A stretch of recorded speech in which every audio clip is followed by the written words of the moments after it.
Yeah. Watch it. It's blowing right up into you. Oh, fuck. You scared the shit out of me.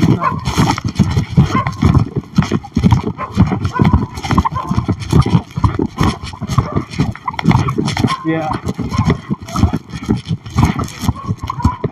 You what? You were eaten by dogs?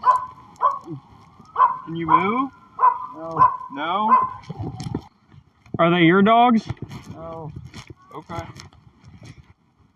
Where'd you come from, man? Home. Home? Can you flip me on my back? Yeah, we can flip you. Are you sure? Yeah. Alright. Please. We're gonna flip you. Alright. I just don't want you to freak out when we hold on to you, okay? Okay. You gonna be calm with us? You're gonna be. I'm a nice guy, yeah. Alright, okay. alright. Okay. What's your first name, man? Jerod. Jerod what?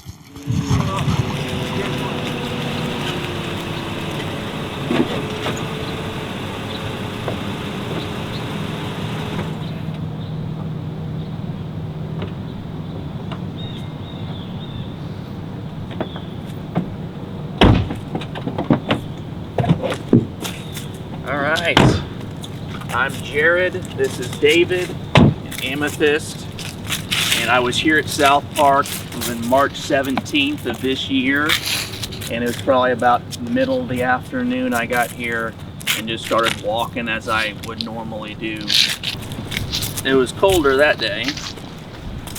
I had like stocking hat, gloves, sweatshirt, coat on,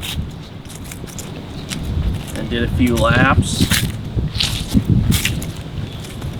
Worked on maybe my last lap of my normal routine. Yeah, almost my last lap ever. Oh, I was in here earlier for a call about go-karts, and these 3 dogs were running up here, and some guy flagged me down, and he was like, they were super aggressive towards him, and then they fucking feeted down that hill and went in there. So I saw the dogs. So they're like 3, I mean, this high up, and they're probably like, so this isn't gonna be good. I woke up Monday morning and I don't Facebook, and for some reason I saw a message like on my messenger, and it was a couple of us were on this message saying that you've been attacked by dogs, and I was like, that's not real. Like, it, for me, like as your friend, I mean, I was just beside myself. And you just don't think something like that's gonna happen. You come here all the time, and for it to be as severe as it was, it's still, I can't wrap my mind around it. I can't even imagine the fear of what you must have been going through. We're getting close. Yeah, we are. So you just veer off the trail then? Yep, I just about always do and take this same route about every time. Where I walk down this hill over here, I go across the creek, and then I go up the big meadow. Do you guys know the names of the dogs? Yes. The names of the dogs were Moneyback Joe, Bailey, and Baisley. Mm-hmm. Now I was on, I can't remember which side of this tree, but over close to it. Yep, one of the guys in one of these houses saw me through the window. I don't know if you're familiar back here at all, but that's the main sled hill right there. See that big tree is solo right there? He was right there in the middle on top of the hill, but couple minutes after I called, I think he dropped down the hill. He's probably down in that creek down there, working his way up to the gun. Okay. Yeah, he's butt naked. Looked like he had blood all over him. He has 3 dogs with him. I think I was right around here when I turned around, and they're not very far away, 4 or 5 yards away from me. I mean, I didn't just stand there. Like, I went to make a run for it. I think I made it just a little ways to like right around here, and they pull me down to the ground, and they're starting to just like pull my clothes off and rip into my clothes. I was yelling. I was, somebody please help me, I'm gonna die. I was yelling something like that over and over as loud as I could for a while. And I eventually decided I was gonna try to get up. And so I got up, and I think I had like my underwear and my sweatpants like kind of pulled down my legs, and I still had my shoes on, of course. So I tried to really quickly get my sweatpants and underwear and shoes off, and went running down the hill, like full speed. And they were following me, and I think that's where some of the bites on my thighs came from. I'm holding my genitals. I got one hand around that as I'm running down, literally. Where are these dogs? You see him?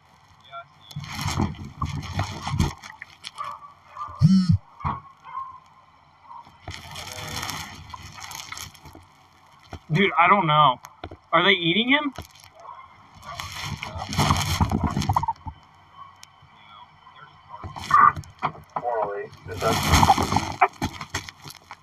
Go ahead.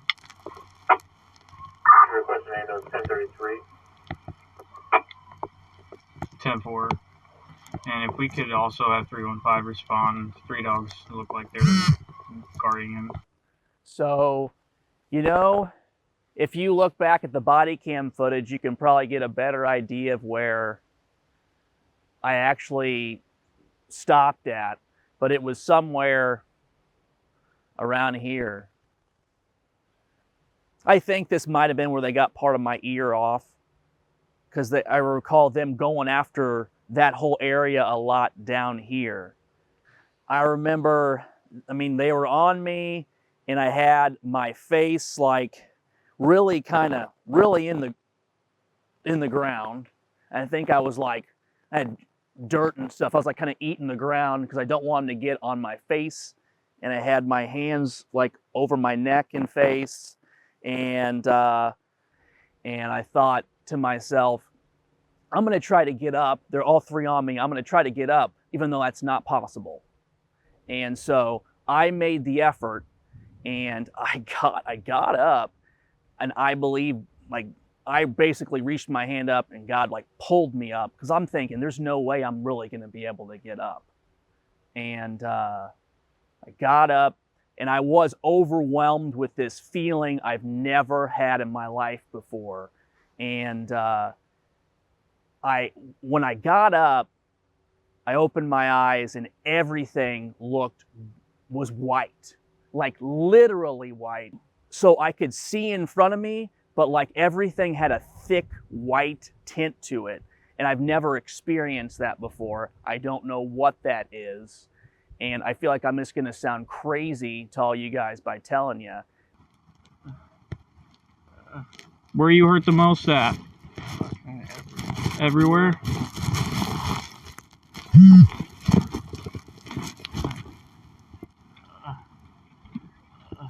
They're gonna get you some help, okay?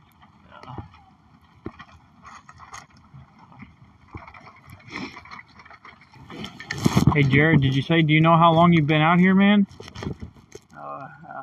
Hour and a half? 2 hours. 2 hours? All right.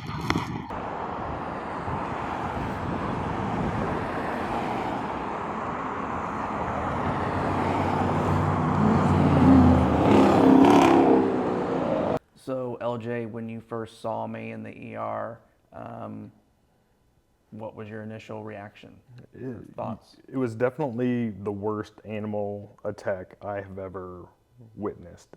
So to see somebody come in with, like I said, the hundreds of lacerations that you had from multiple dogs, it catches you off guard because you don't think about these things. These aren't, a one bite kind of injury. These are massive, life-threatening injuries that can really, end your life pretty quick if not intervened with. I mean, when we evaluated you, you were just mauled from head to toe, and the attack appeared to occur where most of the injuries were kind of on the skin and then into the deep soft tissues, right? So skin lacerations simply in and of themselves usually don't cause life-threatening problems if you're getting bit. But when you have a crush injury associated with it, now you're injuring all of the soft tissues underneath of it, and you're causing this inflammation and swelling everywhere in the body, and you're damaging the tissues as well. So you probably wouldn't remember anything from that first day after the breathing tube went in, because we're giving you a lot of sedation for you to tolerate the tube in your airway, and we were trying to protect your airway until we felt that it was safe for that tube to be pulled out. We prepare ourselves for car accidents and stabbings and shootings, but animal attacks are usually they're smaller children that were messing with the family dog, and the dog snipped and it cut the child's cheek.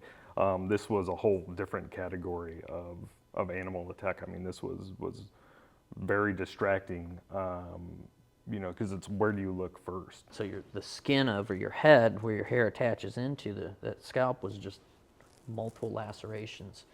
So we were really worried about your left arm. We thought that it might have created enough swelling that you weren't getting enough blood flow to your arm in order for it to live. So we were deciding whether or not to open your arm up to allow the fluid to weep out, so you were going to keep your left arm.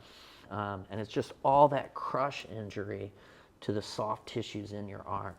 It looked like you were whipped with some type of Roman whip. It was just top to bottom.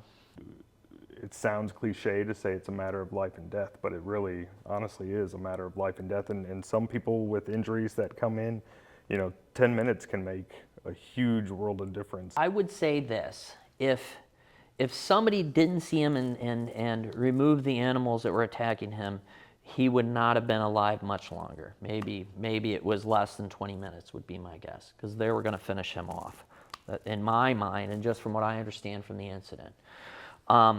If he didn't come in short order, he was not going to be alive. He was going to lose his airway within probably 15 to 20 minutes, and then you would have died. This one's on way too tight, but I ain't Here, letting it loose. here, hold this. Okay. Walk to the truck. Drag him if you have to.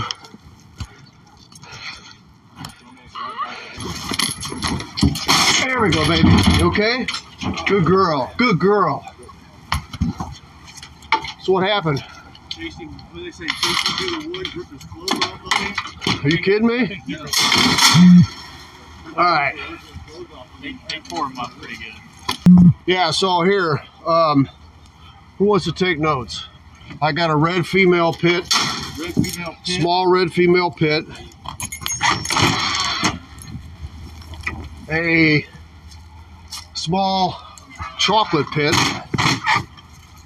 female, and damn, they all look like females. Yeah. A small red female pit again. Two reds and a chocolate.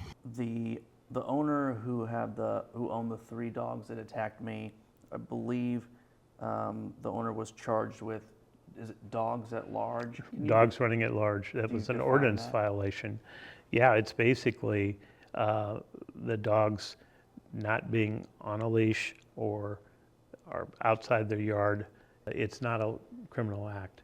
It's a quasi-criminal action where there's no chance of going to jail for that type of ordinance violation, fine only, and there are some things that could happen to the animal itself if it bites or whatever. And in your case, the 3 animals were euthanized by the consent of the owners.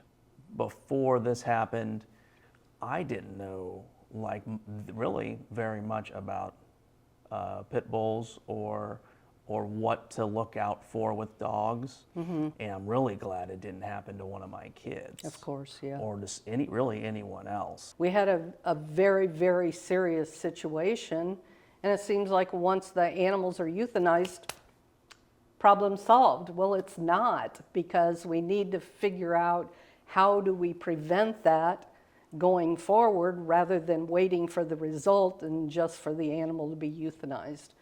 My hopes would be that some legislator would take this case, and it takes 3 or 4 years sometimes to get a bill enacted, but that somebody would do something to make it easier for prosecutors to deal with that. Because I do think, like I was saying, these type of cases need to be strict liability.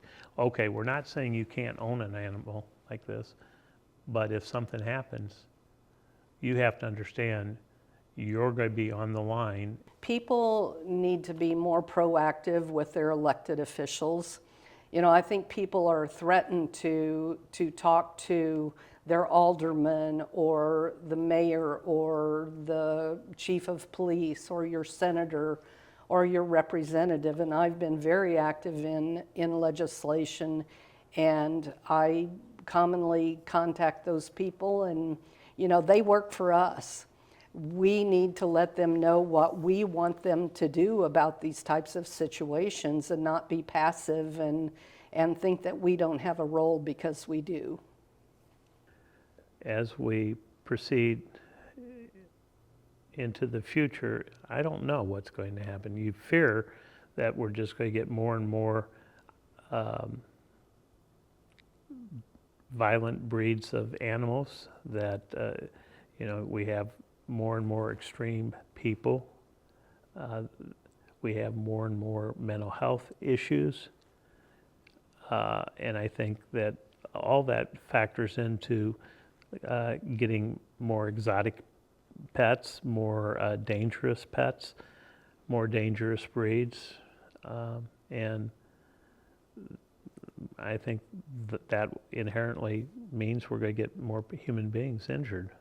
As you guys may already know, my clothes were taken off, and the police retrieved them, and they were taken and put in evidence after that. So I have went and gotten them back.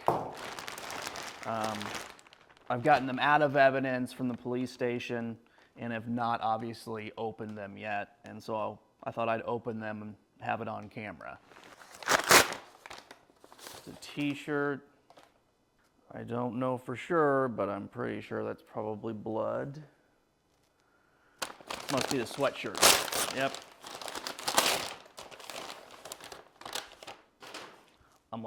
I'm sure the stains are all blood. Oh, yay. All right. These are my underwear. Wow. Sweatpants. I think, yeah. Whoa.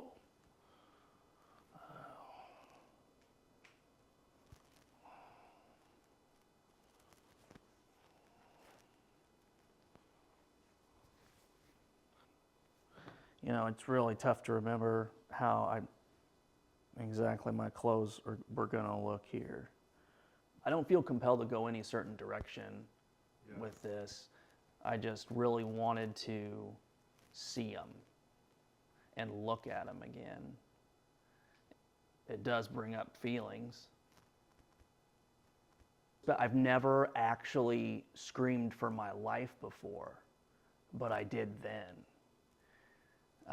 I never really thought truly that I was getting ready to die, and I did then. I feel like I got let in on something special, like this doesn't happen to everybody. Luckily, it doesn't happen to everybody. And that I believe for some reason this was part of God's plan.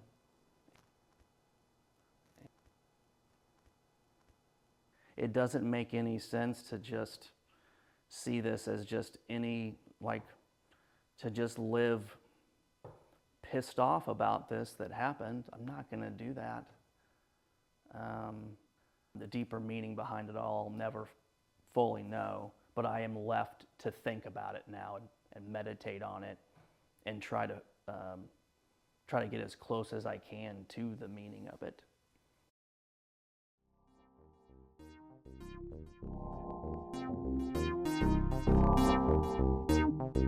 you.